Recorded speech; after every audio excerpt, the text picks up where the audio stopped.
దేవభక్తి విషయంలో నీకు నీవే సాధకం చేసుకొనుము అంటాడు. ఏం వదిలేయమన్నాడు? అపవిత్రములైన ముసలమ్మ ముచ్చట్లు, అంటే వాళ్ళతో వీళ్ళతో కూర్చొని పనికిమాలిన మాటలు వాగటం మానేయి.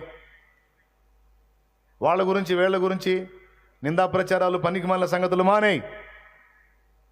అవి చెప్పటం మానే, అవి వింటం కూడా మానేయి. దేవభక్తి విషయంలో నీకు నీవే సాధకం చేసుకో. ఈ లోక సంబంధమైన సాధకం కొంచెం మటుకు ఇప్పటి జీవం విషయంలో ప్రయోజనం అవుతుంది, కానీ దేవభక్తి ఇప్పటి జీవం విషయంలోనూ రాబో జీవం విషయంలోనూ వాగ్దానంతో కూడిందైనందున అది అన్ని విషయాల్లో ప్రయోజనం. కాబట్టి భక్తి సాధన చేసుకోయా. అన్నిటికంటే ముఖ్యమైనది దేవుడు, దైవ భక్తి అని చెప్పాడు. మీరేమంటారు? ప్రస్తుతానికి బో అన్నా అంటారా? ప్రస్తుతానికి ఫుడ్ అన్నా అంటారా? దేవుడు, దేవభక్తి, ఆ భక్తి ఉంది కాబట్టి మీరు వచ్చి కూర్చున్నారు ఇక్కడ.